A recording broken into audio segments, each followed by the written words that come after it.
मध्य प्रदेश के दतिया में उत्तर प्रदेश के मुख्यमंत्री केशव प्रसाद मौर्य मंगलवार को दतिया पहुंचे। वे झांसी में पार्टी प्रत्याशी अनुराग शर्मा के नामांकन दाखिले के सिलसिले में यहां आए थे। कुछ समय निकालकर वे दतिया मां पीताम्बरा बाई के दरबार में मत्था टेकने पहुंचे। यहां उन्होंने विधि विधान से विद्वानों की मौजूदगी में पारंपरिक परिधान में पीताम्बरा माई का अनुष्ठान किया। इसके बाद उन्होंने वनखंडेश्वर महादेव पर जलाभिषेक भी किया। इस मौके पर उन्होंने मीडिया कर्मियों से बातचीत करते हुए कहा कि देश में प्रधानमंत्री नरेंद्र मोदी की सुनामी है।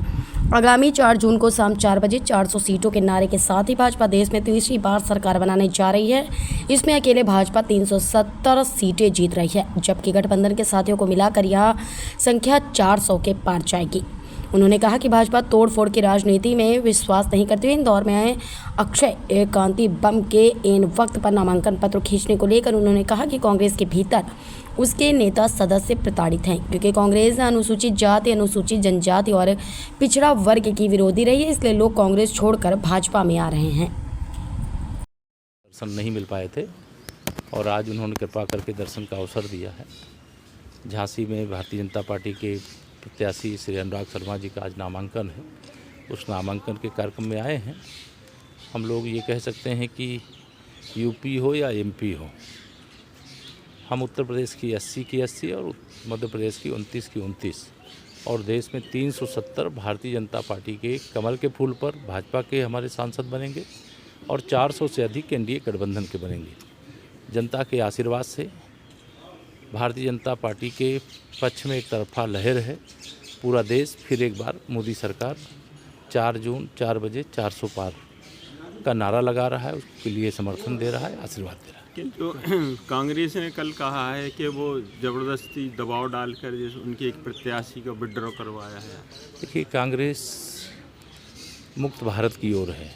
जो कांग्रेस के प्रत्याशी बनाए जाते हैं और अगर सत्ता के बल पे यह सब करना हो तो हम तो 400 जो सीटें जीतने का लक्ष्य रखे हैं, सब में प्रत्याशियों को मतलब उनका पर्चा निरस्त करवा करके उनको ज़बरदस्ती भाजपा में शामिल करा लें, ऐसा नहीं करते हैं।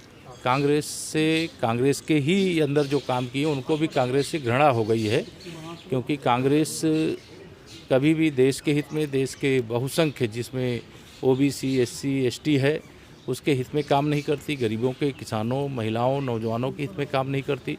वो दुष्प्रचार करती है, माननीय प्रधानमंत्री मोदी जी को गाली देती है और रोज़ उनके लिए अपमान भरे शब्दों का प्रयोग करती है और जनता ने ठाना है मोदी जी को तीसरी बार पीएम बनाना। सर, कांग्रेस प्रदेश अध्यक्ष ने देवाशीष जरारिया को बीजेपी का एजेंट बताया है।